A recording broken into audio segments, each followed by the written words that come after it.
मेरी सहेली का बेटा बहुत ही खूबसूरत था। मैं जब भी उसे देखती थी तो मेरा दिल बहुत खराब होता था। मेरा दिल था कि मैं मुकम्मल तौर पर उसके साथ खेल पाऊं। लेकिन शबनम गुस्से की बहुत ज्यादा तेज थी। मैं शबनम से कभी भी इस तरह की कोई बात नहीं कर सकती थी।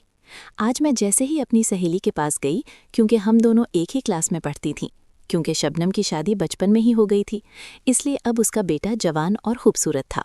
उसके बेटे की उम्र तकरीबन 20 साल थी। शबनम की उम्र तकरीबन उस वक्त 35 साल थी और मेरी भी उम्र 35 साल थी। हम दोनों एमफिल की स्टूडेंट थीं, लेकिन अभी तक मेरी शादी नहीं हुई थी, इसलिए मैं अक्सर इन बातों को सोचती रहती थी। मेरी पढ़ाई मुकम्मल होने वाली थी। उसके बाद मैं सोच रही थी कि मेरे घर वाले मेरी शादी कर देंगे। शबनम और मैं एक दूसरे की हमसफ़र थीं। मेरा नाम राशिदा है। मैं भी बहुत ही खूबसूरत थी। अक्सर बहुत सारी फिल्में देखती थी और अपने आप को राहत व सुकून दे देती थी। मैंने कई बार वसीम से मजाक भी किया था। वसीम को अक्सर जब भी हाथ लगाती, वसीम को अच्छा लगता था, लेकिन वो भी अपनी माँ से बहुत ज़्यादा डरता था। आज मैं जैसे ही उनके घर में आई तो शबनम को ज़रूरी काम के सिलसिले में बाजार जाना पड़ गया। शबनम एक स्कूल टीचर भी थी और एमफिल जो कि मेरे साथ कर रही थी, इसलिए उसे बाकी काम भी करने पड़ते थे। आज हम दोनों ने एक असाइनमेंट तैयार करनी थी। उसने मुझे अपने घर में बिठाकर चली गई। उसका बेटा घर में अकेले था, क्योंकि उसका हस्बैंड जो कि एक ऑफिस में काम करते थे, वो भी रात को देर से ही घर आते थे। शबनम भी अब बाजार चली गई थी। अब घर में मैं और उसका बेटा वसीम अकेले रह गए थे। वसीम के पास बैठकर मुझे बहुत अच्छा लग रहा था। मैं चाहती थी कि आज वसीम पहल करे और वसीम से कहा कि तुमने कभी किसी लड़की के साथ प्यार किया है? वसीम मेरी तरफ देखकर शर्माने लगा। वसीम ने कहा कि नहीं आंटी, ऐसा तो कुछ भी नहीं। मैंने कहा कि आंटी क्यों बोल रहे हो, हम अच्छे दोस्त भी तो बन सकते हैं। ये बात सुनकर वो मेरे पास आकर बैठ गया। मैंने उसके हाथ को हाथ में पकड़ा। अब वसीम में तो जैसे करंट दौड़ने लगा था। वसीम काम करने के लिए मुकम्मल तौर पर तैयार हो चुका था। मुझे भी अब इसका अंदाज़ा हो चुका था। मैंने वसीम से कहा कि मैं तुम्हारी अच्छी दोस्त बन सकती हूँ। ये बात सुनकर वसीम कहता है कि उम्मी को पता चल गया। मुझे डर है कि उम्मी को पता चल गया तो वो बहुत बुरा होगा। मैंने कहा नहीं, ऐसा कभी भी नहीं हो सकता। मैं कभी भी तुम्हारी उम्मी को कुछ नहीं बताऊंगी। ये बात सुनकर वसीम ने कहा कि सच कह रही हो? मैंने कहा हाँ, सच कह रही हूँ। जिस पर वसीम ने कहा कि मैं अभी आपको बहुत पसंद करता हूँ। मेरा भी दिल है कि मैं आपके साथ एक मुकम्मल खेल खेलूं। मैंने कहा कि वसीम, फिर किस बात की देर है? वसीम ने कहा कि उम्मी आती होगी, हम अब ऐसा कुछ नहीं कर सकते। मैंने कहा नहीं, तुम्हारी उम्मी इतनी जल्दी तो नहीं आने वाली, तुम ऐसे ही डर रहे हो। वसीम जो कि अब इस खेल के लिए बहुत ही ज़्यादा तैयार था। मैं भी काफ़ी दिनों से इसी तान में थी कि किसी न किसी तरह से हमारे दरमियान कोई ऐसा खेल बन जाए। वसीम जवान भी खूबसूरत भी था, जिसमें बहुत ताकत थी। मुझे लगता था कि वो मेरे साथ एक अच्छा खेल खेल पाएगा। बस एक बार काम शुरू हो गया तो मुझे यकीन था कि इसके बाद वसीम और मेरी दोस्ती एक लंबे अरसे तक चलेगी, क्योंकि हम सफ़र भी। वसीम अक्सर मेरे घर भी आ जाता था। उसे कोई इतना ज़्यादा परेशान नहीं करता था, लेकिन मैं बस डर रही थी कि कहीं शबनम को पता चल गया तो मेरी शामत आ जाएगी। शबनम एक टीचर थी और उसकी मुझे हमेशा मदद की ज़रूरत होती थी। एमफिल के लिए हम अक्सर असाइनमेंट्स एक दूसरे के साथ बनाती थीं, इसलिए मुझे काफ़ी अच्छा लगता था। अब तो वसीम मेरे लिए बहुत ही ज़्यादा आसान हो चुका था। वसीम और मैंने बस अपना खेल शुरू कर दिया। वसीम जाकर अपना दरवाज़ा बंद कर आया था। मुझे भी अब इस बात का पता चल चुका था। वसीम और मैंने अपना खेल शुरू कर दिया। शुरू में वसीम को काफ़ी परेशानी हो रही थी। जब भी वो कोशिश करता तो उससे कुछ हो नहीं पा रहा था। वसीम ने कहा कि मैंने ऐसा कभी भी कोई खेल नहीं खेला। इस पर मैंने कहा कि तुमने कभी कोई फिल्म नहीं देखी? जैसे फिल्म में होता है, तुम इसी तरह से ये खेल खेल सकते हो। उसने कहा कि अब थोड़ी मेरी मदद करेगी। फिर उसने मुझे एक पोजीशन बताई कि मुझे ये पोजीशन बहुत अच्छी लगती है। अगर अब इस पोजीशन के साथ खेलेंगी तो मुझे यकीन है कि मैं अच्छी तरह से कर पाऊंगा। मैंने कहा कि वसीम, तुम ऐसे ही परेशान हो रहे हो। अब तुम जैसा चाहोगे बिल्कुल वैसा ही होगा। जिस तरह तुम खेलना चाहोगे मैं उसी तरह तुम्हें खुश करने के लिए तैयार हूँ।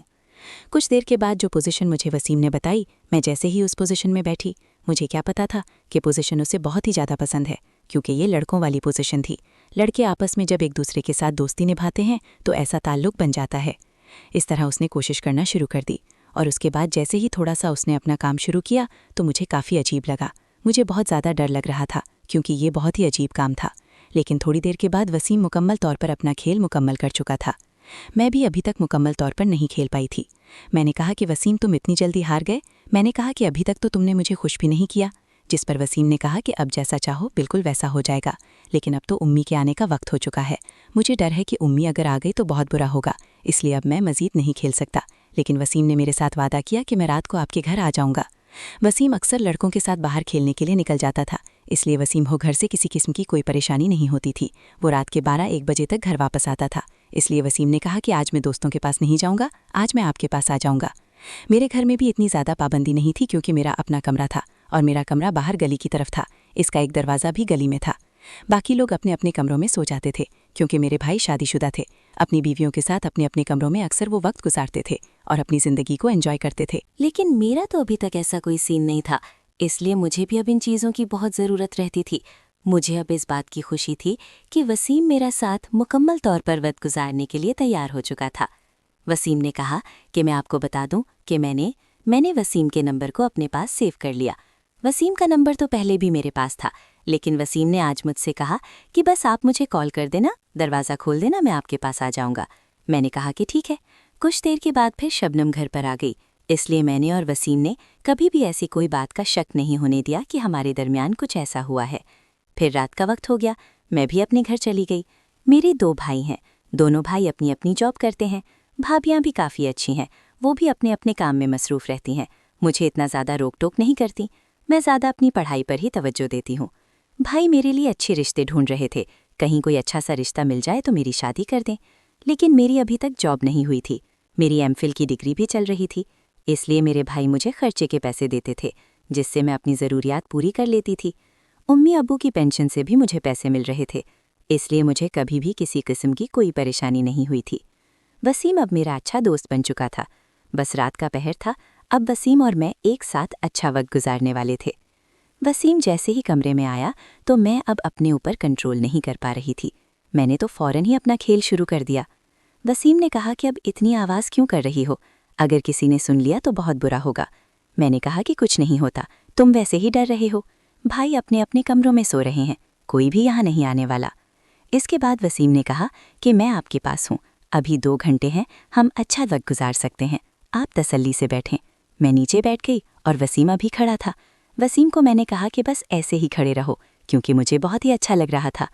मैंने कहा कि जैसे मैं मुख्तलिफ़ किस्म की फ़िल्में देखती हूँ, मैं तो बिल्कुल इसी तरह से खेलना चाहती हूँ। वसीम ने कहा चलो ठीक है, जैसा आप चाहेंगी। वसीम अभी तक खड़ा रहा और उसके बाद मैंने अपना खेल शुरू कर दिया। मुझे काफ़ी अच्छा लग रहा था। वसीम ने कहा कि हाय। वसीम ने ज़ोर से मुझे धक्का दिया, हाय दिया और मैं पीछे जाकर बेड पर बैठ गई। वसीम कुछ देर के बाद मेरे पास बैठ गया। वसीम ने कहा कि अब जैसा चाहें बिल्कुल कर सकती हैं। मुझे अब वसीम ने मुकम्मल इजाज़त दे दी थी। वसीम अब बिल्कुल मेरे पास था और मैं जैसे चाहूँ वसीम के साथ खेल सकती थी। इसी तरह वसीम अब मेरा साथ दे रहा था। वसीम ने कहा कि अब जैसा मेरे साथ कहेंगी बिल्कुल मैं वैसा करने के लिए तैयार हूँ। अब आपके साथ ऐसा कुछ भी हो, जो भी है आप चाहें कर सकती हैं। इसलिए मैंने अब अपने तरीके से जैसे ही खेल शुरू किया, मुझे बहुत अच्छा लग रहा था। लेकिन अब मैं ज़्यादा देर नहीं खेल पाई थी क्योंकि मुझ में अब इतनी बर्दाश्त नहीं थी। मेरा ये पहला एक्सपीरियंस था। मुझे दर्द और तकलीफ़ भी हो रही थी, लेकिन मुझे इस काम में इतना सुकून मिला कि मैं अब इस खेल में खुद ब खुद हार चुकी थी।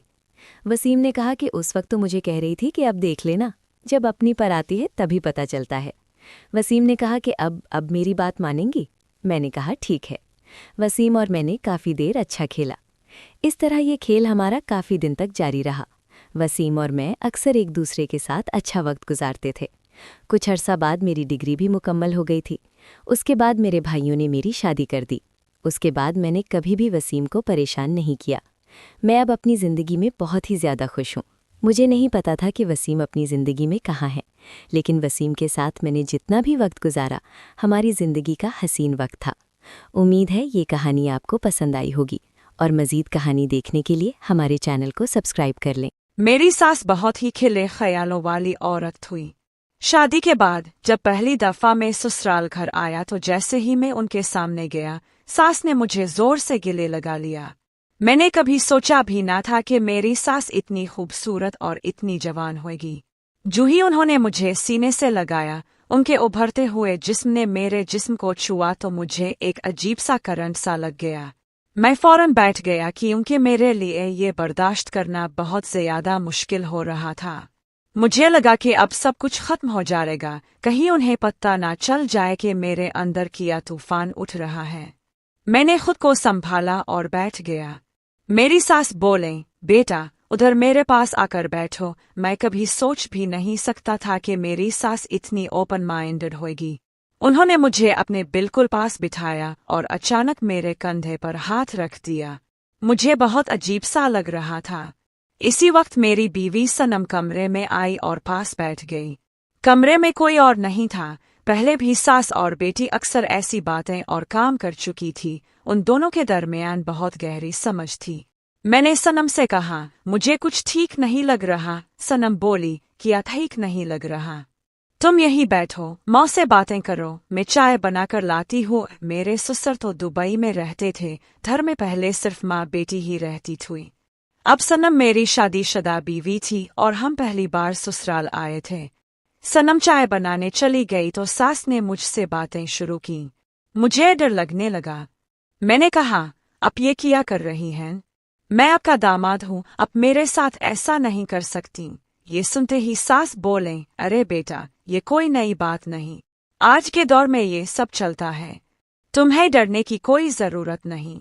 सनम को अगर पता भी चल जाए तो वो कुछ नहीं कहेगी। फिर फौरन उन्होंने मुझे छूने की कोशिश की। मैं पीछे हटा तो बोले, दूर क्यों हो रहे हो? तुम नहीं जानते सनम और मेरे दरमियान कितनी गहरी समझ है। शादी से पहले भी हम अक्सर एक ही बिस्तर पर सोती थी और एक दूसरे के साथ खेलती थी। सनम को इससे कोई एतराज नहीं होगा। जो भी है, डरो मत। सनम आ जाए तो इससे चे लेना। मैं बहुत घबरा चुका था। आखिर यहाँ हो क्या रहा है? शादी के बाद पहली दफा आया था। सुहाग रात में तो सनम और मेरे दरमियान बहुत बातें हुई थी, मगर इसने कभी ऐसा कुछ नहीं बताया था। सास वाकई बहुत जवान और खूबसूरत थी। उनका उभरता हुआ जिस्म देखकर मैं खुद भी पागल हो रहा था। मैं ज्यादा देर अपने ऊपर काबू न रख सका। सास ने दोबारा कहा, इधर बैठ जाओ। इतने में सनम चाय लेकर आ गई। इसने देखा कि सास मेरे बहुत करीब हैं, मगर इससे जरा भी फर्क नहीं पड़ा। वो भी पास बैठी, चाय टेबल पर रखी और खुद पीने लगी। बोली, वाह, सास और दामाद में तो बहुत गुपशुप हो रही है। मैंने सनम से पूछा, सनम, ये सब क्या हो रहा है? सनम हंसकर बोली, अरे कोई नई बात नहीं। तुम परेशान क्यों हो रहे हो? मैं तुम्हारे साथ हूँ। तुम्हें तो खुश होना चाहिए। एक के साथ एक फरी। ये सुनकर मैं बिल्कुल हैरान रह गया। बोला, नहीं, मुझे ये बिल्कुल अच्छा नहीं लग रहा। मैं सिर्फ तुम्हारा ही रहना चाहता हूँ। सनम बोली, माँ से डरने की कोई जरूरत नहीं। हम दोनों में पहले से बहुत अच्छी समझ है। तुम तो जानते हो बाबा कितने अरसे से दुबई में हैं। हम माँ बेटी पहले भी एक दूसरे से प्यार करती रही हैं। ये हमारे लिए कोई नया प्यार नहीं। हमने बहुत सी फिल्में देखी हैं जिनमें सास और बेटी दोनों मिलकर शौहर के साथ सब कुछ करती हैं। फिर इसने मेरा हाथ पकड़ लिया और बोली, तुम्हें परेशान होने की जरूरत नहीं। आज माँ जो चाहेगी तुम्हें करना पड़ेगा। आज भूल जाओ कि ये मेरी माँ हैं, ये सिर्फ हमारी दोस्त हैं। मैं कांपने लगा।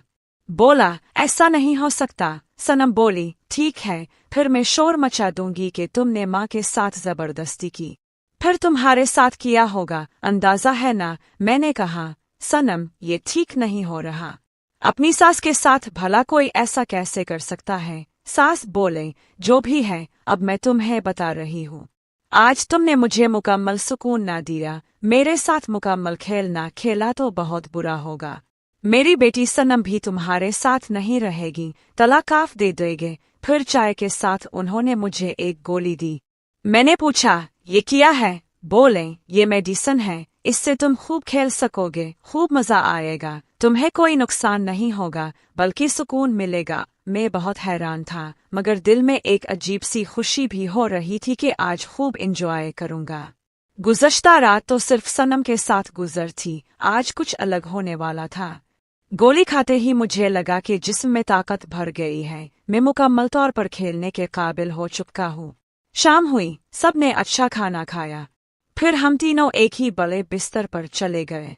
सनम ने सास से कहा, माँ, मैं तो सुहाग रात में खूब खेल चुकी हूँ, आज आपका हक है, पहला नंबर अब खेलें। सास हंस पड़ी, वाह मेरी बेटी, तुम तो बहुत अच्छी दोस्त हो जो मेरा हक मुझे दे रही हो। सनम बोली, नहीं माँ, मैं तो पास बैठी देखेंगी, तुम दोनों खेलो। ये सुनकर मुझे बहुत अजीब लगा, मगर अब मैं काबू में नहीं था। सास ने मुझसे खूब खेला, उन्हें बहुत तजर्बा था। मुझे बेपनाह सुकून और राहत मिल रही थी। जैसा तो मैंने सिर्फ फिल्मों में देखा था। कुछ देर बाद सनम भी शामिल हो गई। गोली की वजह से मुझे कुछ पता ही नहीं चल रहा था कि क्या हो रहा है, मगर उन दोनों को बेइंतहा मजा आ रहा था। फिर सास ने कहा, अब तुम बैठ जाओ, मैं खुद खेलूंगी। सनम ने खुद खेलना शुरू कर दिया। मेरा बुरा हाल हो रहा था, मगर गोली की वजह से मुझे एहसास ही नहीं हो रहा था। पूरी रात उन दोनों ने मुझसे खूब खेल खेला, रोमांस किया, मोहब्बत भरी बातें की। सुबह तक मेरा जिस्म मुकम्मल तौर पर जवाब दे चुका था। जिस्म में जरा सी भी ताकत नहीं बची थी, मैं चल भी नहीं पा रहा था। जिस्म में अजीब सी थकावट और कमजोरी थी। सास और सनम मुझे अस्पताल छोड़ आए। सास बोले, अब तुम मेरी बेटी को मुतमईन करने के काबिल नहीं रहे, अब तलाक दे दो। मैं रोते हुए बोला, ये आप क्या कह रही हैं? अब मेरे साथ ऐसा नहीं कर सकती। मगर चंद दिनों में ही उन्होंने मुझसे तलाक ले ली।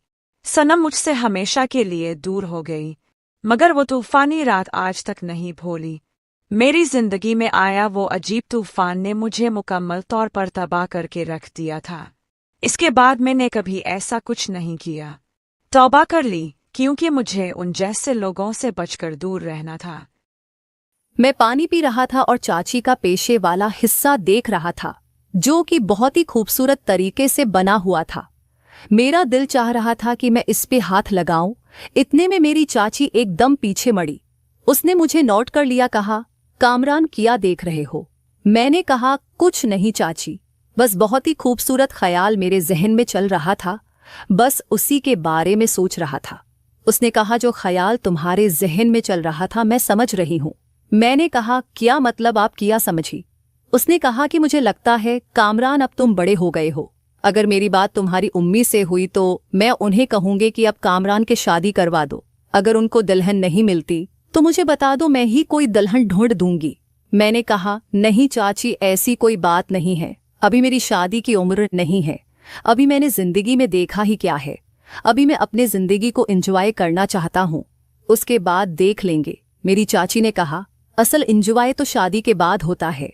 अभी क्या रखा है, घूमो पियो खाओ, एंजॉय मेटन नहीं होती।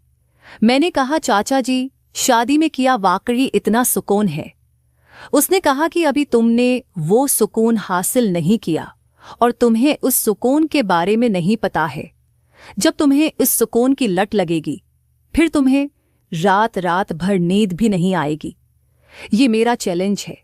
और फिर इतने में चाची की बेटी आमना भी किचन में आ गई और कहा कि क्या बातें हो रही हैं। फिर चाची ने बात बदलते हुए कहा, कुछ नहीं, बस कामरान से पूछ रही थी कि घर वाले कैसे हैं और कब तक रुकने का प्लान है।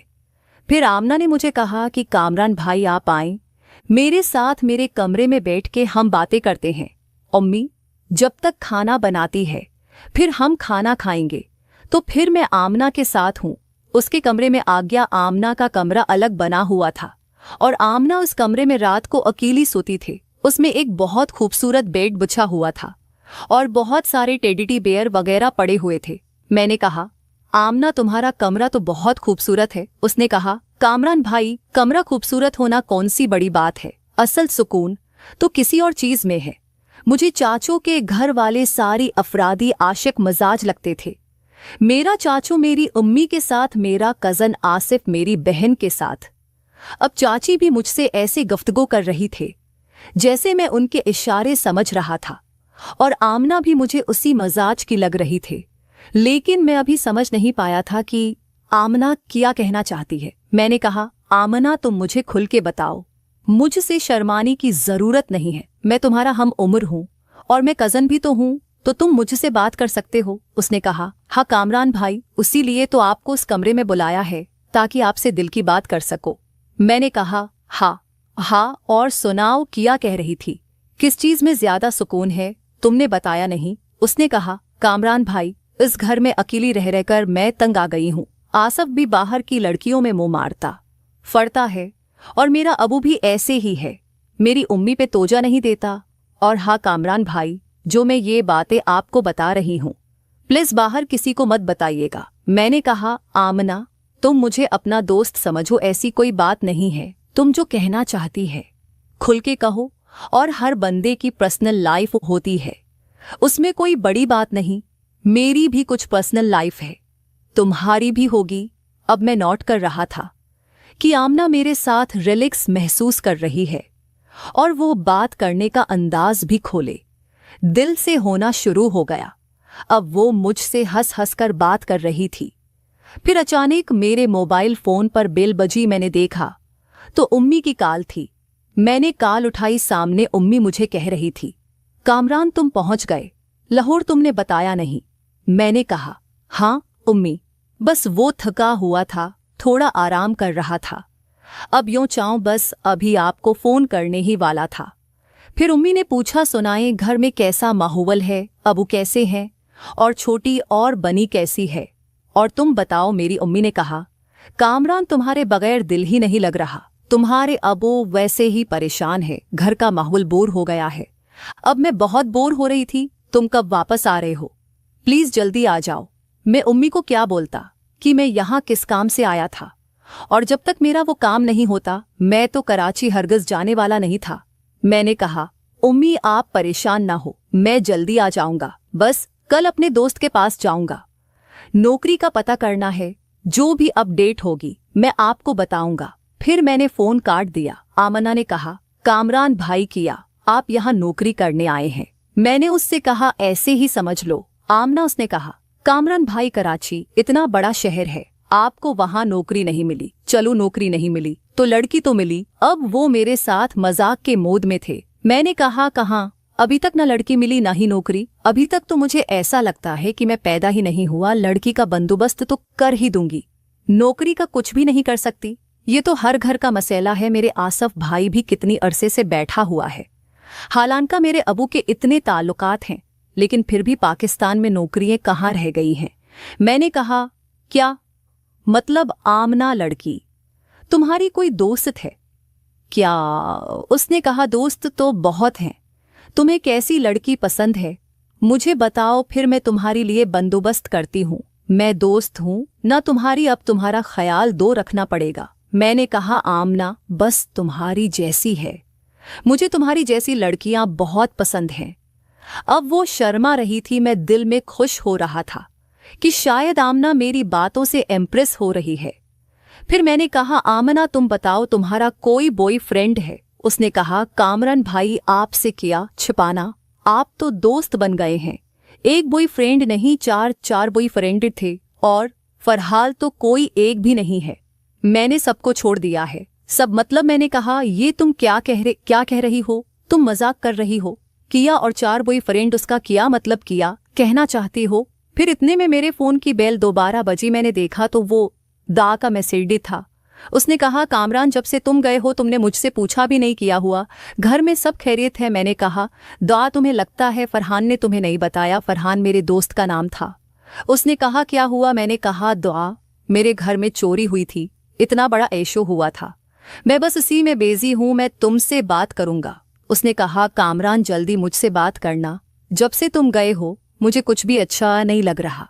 मैंने कहा, हाँ दा मैं तुमसे बात करता हूँ। फिर मैंने फोन साइड पे रखा और आमना ने उठा के, अस्सलाम वालेकुम। कभी कभार हम रिश्तों की लकीरों का ख्याल नहीं रखते और इसी बेपरवाही की सज़ा भुगतते हैं। हर रिश्ते की एक हद होती है, एक सरहद।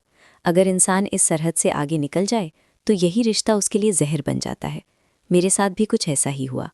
मैं एक रिश्ते में अपनी हद पार कर गई और तबाही मेरी तकदीर बन गई। जो कुछ मुझ पर गुजर चुका था उसे भुलाना मेरे लिए नामुमकिन था। पिछले कुछ दिनों से मेरे सर में एक मुसलसल दर्द रहने लगा था और कोई दवा असर नहीं कर रही थी। रातों की नींद किस्सा पारी ना हो चुकी थी। मैं सारी रात जागती, कभी घर के कोनों में बेमकसद घूमती, कभी अपने बिस्तर पर बैठी आसमान को तकती रहती। ये बेचैनी, ये तड़प मुझे दीवाना किए दे रही थी। मेरा देवर, जो उम्र में मुझसे 4 साल छोटा था, मेरा बहुत ख्याल रखता। हमारी दरमियान बहन भाई का वो रिश्ता था जिसमें बेपनाह बेतकल्लुफ़ी थी। एक रात उसने मुझे जागते देखा। मेरी तकलीफ़ देखकर बोला, भाभी मैं आपके सर में तेल लगाकर अच्छी तरह मसाज कर देता हूँ, दर्द फ़ौरन दूर हो जाएगा। मैं आपको ऐसा सुकून दूंगा कि आप गहरी नींद सो जाएंगी। मैंने उसकी बात सुनी तो हंसी आ गई। मैंने समझा ये लड़का वैसे ही दिल लगा रहा है। मैंने कहा, अच्छा ठीक है, लगा दो। वो फ़ौरन अपने कमरे से खुशबूदार तेल ले आया और मेरे सर पर नरम हाथों से मसाज करने लगा। साथ ही वो मुझे अपने दिन भर के किस्से सुनाने लगा। उसकी उंगलियों की हरकत मेरे सर में जादू सा कर रही थी। मुझे बेहद सुकून मिल रहा था। उसने मेरे कंधों को भी नरमी से दबाया। मसाज के बाद उसने मेरे लिए एक प्याली गर्म दूध बनाकर लाया। मैंने वो दूध पिया और ऐसी गहरी नींद सोई कि सुबह हुई तो खुद को ताज़ा दम महसूस किया। वाकई उसके हाथों में जादू था। मेरा सरदर्द गायब हो चुका था। मेरी शादी को 1 साल हो चुका था। मेरे शौहर वसीम एक दूसरे शहर में मुलाजमत करते थे और महीने में सिर्फ चंद दिन ही घर आते। जब मैं इस घर में दुल्हन बनकर आई थी तो मेरा देवर, जो उस वक्त 16 साल का था, बिल्कुल एक मासूम लड़का लगता था। उसका नाम शाहिद था। वसीम ने मुझे बताया था कि उनके वालिद का जल्द इंतकाल हो गया था और उनकी वालदा सामाजी मसरूफियात में इस कदर गुम रहती थीं कि शाहिद पर तवज्जो नहीं देती थीं। इसलिए वसीम ने मुझसे कहा था कि मैं शाहिद का पूरा ख्याल रखूं। मैंने वादा किया था कि मैं उसे अपने छोटे भाई की तरह रखूंगी और मैंने अपना वादा निभाने की पूरी कोशिश की। वक्त गुजरने के साथ शाहिद और मेरे दरमियान गहरी दोस्ती हो गई। वो कॉलेज से आते ही भाभी कहता हुआ मेरे पीछे हो लेता। वसीम की गैर मौजूदगी में वो मेरा साथ देता। मगर मैंने एक बात महसूस की, वो वसीम का नाम लेने से गुरेज करता या फिर बात को टाल देता। मैं जानना चाहती थी मगर कभी सीधा सवाल न कर पाई। मेरी सास भी अपनी दुनिया में मगन रहती। जिंदगी आराम से गुजर रही थी मगर वसीम की गैर मौजूदगी में मेरे सर का दर्द और बेखाबी ने फिर से हमला कर दिया। शाहिद पहले तो मेरे लिए दर्द की गोलियां लाता, फिर एक दिन बोला, भाभी आप कब तक गोलियां खाती रहेंगी? इससे बेहतर है मैं आपको मसाज कर दूं। मैंने हंसकर कहा, मसाज से बेहतर है तो मुझे अपने भाई के पास भिजवा दो, मैं खुद ही ठीक हो जाऊंगी। मेरी बात सुनकर उसका चेहरा उतर गया। बोला, अगर आप चली गईं तो मेरा क्या होगा? मैं आपके बगैर नहीं रह सकता। मैं उसकी बात पर फिर हंस पड़ी। वो अक्सर ऐसी मासूम सी बातें किया करता था। शाहिद को वाकई मेरी आदत पड़ चुकी थी। हम अक्सर साथ बाजार जाते, आइसक्रीम खाते, फिल्में देखते। मैं उसकी पढ़ाई में मदद करती। वो मुझे फैशन के नए कपड़े लेने पर मजबूर करता। घर में वो मुझे दुपट्टा भी नहीं लेने देता। कहता, इतनी गर्मी में ये ओढ़कर कैसे काम कर लेती हैं? उसे हल्के रंग बहुत पसंद थे। वो मेरे कपड़ों में बहुत दिलचस्पी लेता। मैं अक्सर कहती, तुम्हारी बीवी बहुत खुशनसीब होगी जो तुम उसे अपनी पसंद के कपड़े सिलवा कर दोगे। वो मुस्कुराता और कहता, फिलहाल तो आप बहुत खुशनसीब हैं कि मैं आपके लिए इतनी मेहनत करता हूँ। एक दिन शदीद गर्मी थी। मैं हल्के गुलाबी रंग का एक सूट पहने बावर्ची खाने में खाना बना रही थी। पंखा चल रहा था मगर पसीना चोटी चोटी बह रहा था। मैंने दुपट्टा उतार रखा था और जल्दी जल्दी काम में मसरूफ थी कि अचानक शाहिद पीछे से आ गया। मुझे देखकर बोला, वाह भाभी, आज तो आप बहुत खूबसूरत लग रही हैं। उसके इस जुमले से मेरी नंद आ गई। मैंने फ़ौरन दुपट्टा ढूंढने की कोशिश की। वो हंस पड़ा। मैं तो मजाक कर रहा था, आप आराम से काम करें। और वो चला गया। वसीम जब घर आते तो शाहिद उनसे बहुत कम बात करता और ज़्यादातर पढ़ाई में मसरूफ़ रहता। वसीम खुश थे कि भाई मेहनत कर रहा है। मैं भी वसीम के साथ उन चंद दिनों में इस कदर मगन रहती कि शाहिद के रवैये में आने वाली तब्दीली महसूस न कर पाती। वसीम के जाने के बाद शाहिद फिर वही पुराना सा हो जाता। उसके एक दोस्त के भाई की शादी थी। वो इसरार करने लगा कि मैं भी उसके साथ चलूं। मैंने इनकार कर दिया मगर उसके उतरे हुए चेहरे को देखकर मजबूरन तैयार हो गई। वहां पहुंचकर मुझे हैरत हुई। शाहिद के तमाम दोस्त मुझे अच्छी तरह जानते थे और ऐसे मिल रहे थे जैसे हम कई बार मिल चुके हों। एक दोस्त ने कहा, शाहिद हर वक्त आप ही का जिक्र करता है, आपकी बहुत तारीफ करता है। वापसी पर मैंने शाहिद से पूछा, तुम अपने दोस्तों से मेरे बारे में ऐसी क्या बातें करते हो? वो बोला, आप तो मेरी सब कुछ हो, मैं हर वक्त आप ही की बात करता हूँ। मैंने उस वक्त इस बात का मतलब न समझा। अब शाहिद रोज रात को मसाज करने लगा। मैं गहरी नींद सोती। मगर एक दिन जब मैंने अपने बाजू पर तेल के धब्बे देखे तो हैरान रह गई। शक ने जन्म लिया। मैंने अपने कमरे में खामोशी से कैमरा लगा लिया। एक रात मामूल के मुताबिक उसने मुझे मसाज किया और मैं सो गई। सुबह उठकर मैंने रिकॉर्डिंग देखी तो मेरी सांस रुक गई। मैं ये देखकर हक्का बक्का रह गई कि जब मैं गहरी नींद में थी तो शाहिद दोबारा कमरे में आया, दरवाज़ा बंद किया और मेरे पास बैठकर मुझे देखता रहा।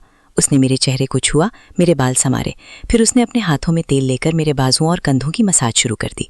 मेरी आंखें वैसे ही बंद थीं, मैं बेहिस पड़ी थी। वो जज्बात में बहकर ऐसे रवैये पर उतर आया जिसका मैं तसव्वुर भी नहीं कर सकती थी। मैंने अपनी आंखों पर यकीन नहीं किया। मेरा देवर, जिसे मैं छोटा भाई समझती थी, वो रिश्तों की तमाम हदें पामाल करता जा रहा था। अगली शाम जब शाहिद कॉलेज से आया तो सीधा मेरे कमरे में आया। करीब बैठकर बोला, भाभी क्या हुआ, आप ठीक तो हैं? मेरी आंखों में आंसू थे। मैंने कैमरे की रिकॉर्डिंग उसके सामने कर दी। वो देखते ही खामोश हो गया। फिर उसने जो कुछ कहा उससे मेरे रोंगटे खड़े हो गए। उसने अचानक मुझसे मोहब्बत का इतराफ़ कर दिया। वो कहने लगा कि मुझे देखते ही उसे मोहब्बत हो गई थी। उसकी माँ ने कभी उसे प्यार नहीं दिया था। वो तन्हाई का शिकार था। जब मैं इस घर में आई तो उसकी तन्हाई दूर हुई। वो कहने लगा कि अब वो मुझे अपने से दूर नहीं रख सकता। उसे अपने बड़े भाई वसीम से नफरत थी क्योंकि उनके वालिद ने यह घर वसीम के नाम कर दिया था। मेरा और वसीम का साथ उसे चुभता था। वो जानबूझकर मुझे तंग लिबास पहनने पर मजबूर करता ताकि मेरा जिस्म नजर आए। वो कहने लगा कि वो मेरे हुस्न का असीर हो चुका था। मैं उसकी बातें सुनकर थर-थर कांप रही थी। मैंने उसे घूर कर देखा तो वो मेरे पांव पर गिर पड़ा और माफ़ी मांगने लगा। वो कहने लगा कि वो सिर्फ मोहब्बत चाहता था, मेरी नफरत उसे मार डालेगी। उसने एतराफ़ किया कि वो मेरी चाय में नींद की गोली मिलाकर लाता था ताकि मैं गहरी नींद में चली जाऊं और वो मेरे करीब आ सके। उसने अपने दोस्तों को भी ये बात बता रखी थी जिन्होंने उसे ये रास्ता सुझाया था। मैं शर्म से पानी पानी हो गई। मैंने उसे एक तमाचा रसीद किया और कहा, तुमने हमारे रिश्ते की तमाम हदें पामाल कर दी, तुम मेरा एतमाद तोड़ चुके हो। वो रो रहा था। मैंने गलती की भाभी, मगर आपके बगैर मेरा ये घर एक कैद खाना है। मैंने कहा, अब हमारे दरमियान महज एक दरवाज़ा रहेगा, तुम मुझे अपना रूबरू नहीं देखोगे। मैं जानती थी कि इसमें सिर्फ शाहिद का कसूर नहीं था, उसकी माँ की बेतवज्जुही, वसीम की गैर मौजूदगी और सबसे बढ़कर मेरी अपनी बेपरवाही। मैंने उसे छोटा बच्चा समझकर हर हद पार कर दी थी। मैं बगैर दुपट्टे घर में घूमती रही। मैंने उसकी हर बात, हर फरमाइश को बहन की शफकत समझकर मान लिया। मैं ये भूल गई थी कि 17 साला लड़का बच्चा नहीं होता, उस उम्र के जज्बात तूफान होते हैं। मैंने फ़ौरन वसीम को फ़ोन किया और इसरार किया कि वो मुझे अपने पास बुला लें, वरना मैं अपने माँ बाप के पास वापस चली जाऊंगी। वसीम हैरान थे, मगर उन्होंने वादा किया कि 15 दिन में आकर मुझे ले जाएंगे। मैंने वो 15 दिन अपने कमरे में कैद होकर गुजारे। मैं शाहिद का चेहरा नहीं देखना चाहती थी। मेरी सास को इस सारे वाक़े का इल्म तक न था। आखिरकार वसीम आ गए। मैंने उन्हें कुछ नहीं बताया, सिर्फ यही कहा कि मैं यहाँ तन्हा रहकर बहुत बेजार हो गई हूँ। मैं अपना सामान बांधकर उनके साथ चलने को तैयार हो गई। रवानगी के वक्त शाहिद दरवाजे पर खड़ा था। उसकी आंखें सुर्ख थीं। मैंने एक नज़र उस पर डाली और पलट कर नहीं देखा, बस यही खामोश अलविदा थी। कार चलती रही। वसीम मेरी खामोशी का सबब पूछ रहे थे। मैंने खिड़की से बाहर बहते मंजर को देखते हुए कहा, कुछ रिश्ते बहुत नाजुक होते हैं प्यारे, उन्हें संभाल कर रखना पड़ता है। मैंने एक हद पार करके सब कुछ उलझा दिया। अब सिर्फ वक्त ही इस गांठ को सुलझा सकता है। और मैंने अपने कंधों से किसी नामालूम बोझ को उतारने की कोशिश की। ये मेरी ज़िंदगी का एक बाब था जो ख़त्म हो चुका था, मगर इसके सबक मेरे दिल पे नक्श हो गए थे। रिश्तों की लकीरें हल्की सी होती हैं, मगर उन्हें पार करना ज़िंदगी की सबसे बड़ी भूल होती है।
वो कार में बैठे उस होटल तक पहुंच गए जिसका उसने जिक्र किया था। निगत ने कहा, यूसुफ साहब, मैं भी आपको जन्नत की सैर कराऊंगी, बस अब यहाँ से चलकर कार के पेपर्स पर दस्तखत कर दें और फिर मुझे कुछ रकम भी शॉपिंग के लिए दे दें। मैंने कहा, चलो ठीक है, कोई बात नहीं, मैं कर लेता हूँ। फिर मैंने होटल से एक कमरा बुक करवाया और हमने उस कमरे की चाबी ली। दोनों कमरे में दाखिल हुए तो मैं एक कुर्सी पर बैठा था और एक बिछा हुआ बिस्तर था। जानिब में खिड़कियां लगी थीं। मैंने निगत से पूछा, यहाँ पर कैमरा तो नहीं लगा हुआ? ये ख्याल करते हुए कि वो कहेगी, नहीं यूसुफ, मैं आती रहती हूँ, मुझे अच्छी तरह मालूम है कि इस होटल में कैमरे नहीं होते, इसीलिए तो मैं तुम्हें यहाँ लेकर आई हूँ। मैंने पूछा, तुम्हें कैसे पता चला और तुम यहाँ किस काम से आती रहती हो? ये सवाल पूछते ही उसके चेहरे का रंग उड़ गया। वो थोड़ी बेचैन हो गई। फिर मैंने उससे कहा, तुम मुझे बता सकती हो, मैं तुम्हारा राज रखूंगा। वो बोली, यूसुफ, असल में जिस किस्म की नौकरी में हूं ना, इसमें ये सब कुछ करना आम बात है, वरना मैं टारगेट पूरे नहीं कर सकती। मुझे क्लाइंट को खुश करना पड़ता है, तब जाकर मुझसे गाड़ियां वगैरह लेते हैं। मैं बड़ा हैरान था कि शायद निगत ये ऑफर सिर्फ मुझे ही कर रही थी, लेकिन वो बता रही थी कि यही उसका काम है। फिर मैंने कहा, निगत, ऐसी नौकरी का क्या फायदा?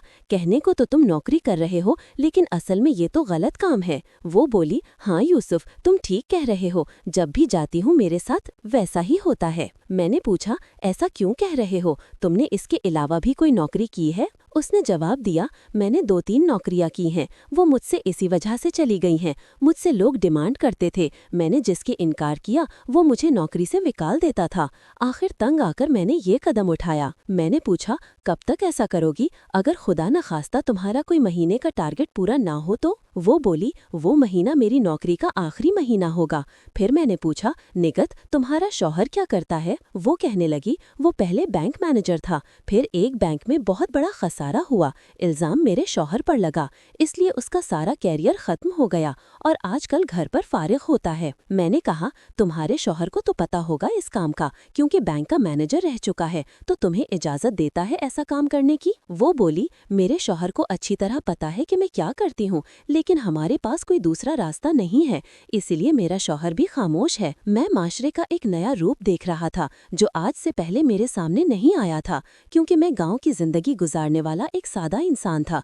मुझे ये मालूम नहीं था कि शहर में इस किस्म के काम भी होते हैं। फिर मैंने उससे कहा, मैं एक स्टोर खोल रहा हूँ, वहाँ पर लड़कियाँ और लड़के दोनों काम करेंगे, अगर तुम चाहो तो वहाँ जा सकती हो, मैं तुम्हें अपने तौर पर अच्छे ओहदे पर नौकरी दे दूंगा। वो बोली, चले ठीक है, आप पहले स्टोर खोलिए, अगर ज़रूरत पड़ी तो मुझे बता देना, मैं भी अपने शौहर से मशवरा कर लूँगी, और अगर हमें अच्छी लगेगी तो हम भी कराची आ जाएंगे। फिर उसने कहा, यूसुफ साहब, जल्दी से अपना काम कीजिए और फॉर्म को देखकर हम वापसी के लिए चलें। मैंने कहा, निगत, जल्दी किस बात की है? आज तुम बैंक वाली गाड़ी भेज दो, इनको बोल देना कि मैं क्लाइंट के साथ थी। वो बोली, हाँ ये बात तो ठीक है, बहरहाल फिर भी जल्दी कीजिए। अब मैं जल्दी नहीं करना चाहता था, क्योंकि मैंने ये भी सोचा कि अपने भाई को फ़ोन करके बोल दूं कि जाकर बस की टिकट ले और फिर शाम को 4 बजे मुझे यहाँ से पकड़ कर ले जाए। मेरे पास पूरे 3-4 घंटे थे और मैं इन घंटों को आसानी के साथ गुजारना चाहता था।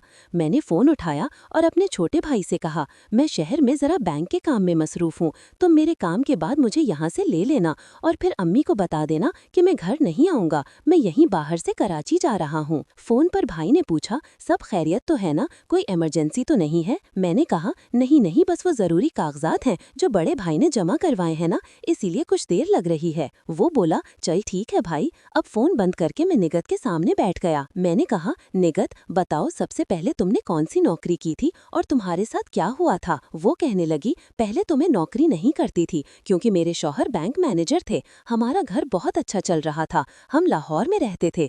जब मेरे शौहर पर करप्शन का इल्ज़ाम लगा तो काफ़ी अरसे तक हम दोनों मियाँ बीवी घर ही बैठे रहे। घर पर बैठे बैठे हम तंग हो गए थे। एक वक्त ऐसा भी आया कि खाने को 1 रुपया भी नहीं बचा। मैं मजबूर हो गई। मैंने अपनी एक सहेली से कहा कि मुझे टीचिंग के लिए कोई जगह बताए, क्योंकि वो एक स्कूल में टीचर थी। फिर जब मैं उसके साथ स्कूल गई, वहाँ पर प्रिंसिपल ने मेरा इंटरव्यू लिया और इंटरव्यू में उसने बराह रास्त बोल दिया कि मुझे खुश रखेगा तभी नौकरी मिलेगी। नौकरी 15,000 माहाना की थी। मैंने उस प्रिंसिपल को बहुत बुरा भला कहा। मैंने कहा, तुम्हें शर्म नहीं आती ऐसे काम करते हुए? उस प्रिंसिपल ने मुझे धक्के देकर उस स्कूल से निकाल दिया था। फिर मैं घर आई और बहुत उदास हुई। वो अपनी कहानी सुनाती रही। काफी अरसे बाद मुझे एक रियल एस्टेट एजेंसी में बेबी सिटर की नौकरी मिल गई। वो घर था और वहाँ डर भी था। अपने घर बनाकर भेजा था। काम ये था कि मैं उसकी बच्ची की देखभाल करती थी और कभी कभार टेलीफोन भी उठा लेती थी। क्लाइंट को कॉल करती थी, प्लॉट लेने के लिए, घर लेने के लिए। इस नौकरी में मेरी तनख्वाह शुरू के 15 दिन तो बहुत अच्छे चले कि एक दिन ऑफिस में मैं और मेरा सेट अप बैठा हुआ मालिक थे। उस ऑफिस में उस दिन कोई और नहीं आया था, सब छुट्टी पर थे। फिर उस सेट ने मुझे बुलाया, मुझसे कहा कि फलां जगह से फल रखे हुए हैं, वो लाकर खिलाओ। मैंने इनकार किया तो कहने लगा, मैं तुम्हें खिलाऊंगा, तुम मुझसे काटकर अपने हाथों से मेरे सामने प्लेट में रखो। मैंने कहा, सर ये क्या कह रहे हैं आप, खुद ही खा लें। वो कहने लगा, मैंने तुम्हें नौकरी इसलिए नहीं दी कि तुम मेरे सामने जबान चलाओ, खामोशी से ये सब मुझे खिलाओ। मैं बेबस थी। मुझसे कहा गया कि सामने टेबल पर बैठ जाओ, ऑफिस की टेबल पर, और फिर मुझे खिलाओ। जब मैंने इनकार किया तो उसने मुझे धमकी दी कि चलो फिर मैं तुम्हें नौकरी से निकाल देता हूँ। लेकिन उस वक्त मेरे घर के हालात बहुत खराब हो चुके थे, मेरा बेटा भी बीमार था। मैंने सोचा इतनी सी बात है, ये तो मैं कर लेती हूँ। मैं सामने बैठ गई और वो चेयर पर बैठा। मैं उसे अपने हाथ से खिलाती रही। खाते खाते उसने मेरा हाथ पकड़ लिया। मैंने हाथ छुड़ा लिया और इतने में कोई ऑफिस में दाखिल हुआ तो उसके साथ लग गया। फिर यूं ही चलता रहा काफी अरसा। वो मुझे अजीब अजीब फरमाइशें करता रहा जो मजबूरन मुझे पूरी करनी पड़ती थीं। निगत की आंखों में नमी आ गई। वो चुप हो गई तो मैंने पूछा, फिर क्या हुआ? वो बोली, फिर उसने हद ही कर दी। मुझे एक फार्म हाउस लेकर गया उस साइट का विजिट कराने के लिए। बोला, मैं तुम्हें फार्म हाउस दिखाता हूँ, फिर हमने इसे सेल करना है। मैं तुम्हें रेट और सारी डिटेल बता दूंगा। जो भी फोन आएगा तुम उसकी डिटेल इनको बता देना। मैं उसके साथ चली गई। वो फार्म हाउस एक वीरान इलाके में था। उसमें सेठ ने एक मुलाजिम रखा हुआ था जिसने हमारा दरवाजा खोला था। उसने उस मुलाजिम को कुछ पैसे देकर कहा, आ जाओ, घर से चक्कर लगाकर 2-3 घंटे में वापस आ जाना। जब उसने 2-3 घंटे कहा तो मैं समझ गई कि मेरे साथ क्या होने वाला है, क्योंकि हम तो साइट विजिट करने आए थे ना, और विजिट करने में मुश्किल से आधा घंटा लगता था, लेकिन वो उसे 2-3 घंटे कह रहा था। वो मुलाजिम करीब के इलाके में चला गया। वो सेठ मुझे ऊपर एक कमरे में ले गया। उसने अपनी नाजायज बात मुझ पर ठोसना शुरू की। मैंने उससे साफ इनकार कर दिया। उसने मेरे मुंह पर एक जोरदार थप्पड़ मारा। मैं वहीं फर्श पर गिर पड़ी। मैंने चीख कर कहा, चाहे तुम मुझे जान से मार दो, लेकिन मैं ये काम नहीं करूंगी। फिर उसने मुझे 2-3 और थप्पड़ लगाए, मुझे वहां से भगा दिया। मैं वहां से काफी देर तक पैदल चलती रही। आखिरकार मुझे एक छोटा सा चौक नजर आया। फिर वहां से मैंने अपने शौहर को फोन किया और थोड़ी देर बाद ही मेरा शौहर आ गया, मुझे घर ले आया। मैंने सारी कहानी अपने शौहर को बताई और वो कहने लगा, अफसाना, ये माशरा ही ऐसा है, तुम जान छुड़ाओ, इस घर को चलाने के लिए कुछ ना कुछ करना होगा। ये नहीं कि मेरे शौहर ने कोशिश ना की, क्योंकि मेरे शौहर पर करप्शन का इल्जाम लगा था, इसलिए उसको कोई भी नौकरी देने के लिए तैयार नहीं था।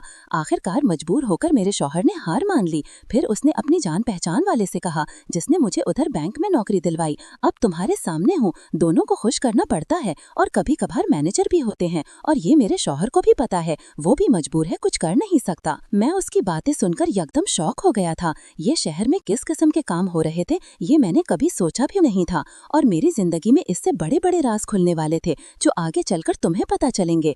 उसने कहा, जल्दी कीजिए साहिब, अब तो आपने जो पूछा है मैंने आपको बता दिया है, मुझे फारिग कीजिए और यहाँ से चलते हैं। मैंने कहा, थोड़ी देर बैठो तो नुकसान क्या है, असल में तेरे साथ अब तक बातचीत नहीं हो पा रही थी, मैं तेरे साथ बातचीत करना चाहता था, उसके बाद अपना काम शुरू करना चाहता था। मैंने उससे पूछा, आखिरी बार कितने दिन पहले तुमने किसी को कुछ किया है? वो कहने लगी, छोड़े ये सब साहिब, जाने दें, ये बड़ी दुख भरी कहानी है। मैंने कहा, अच्छा ये आखिरी बात है, बस उसके बाद हम चलते हैं। फिर वो बोली, 2 महीने पहले ही मैंने गाड़ी सेल की थी, वो भी बहुत बड़े बिजनेसमैन थे, वो 2 आदमी थे, वो बिजनेस पार्टनर थे, उन दोनों को मैंने एक साथ खुश किया था, बड़ा दर्दनाक वक्त था। मैं उसका वाकया सुनने में खो गया। फिर वो खामोश हो गई। मैंने कहा, बताओ ना आगे क्या हुआ?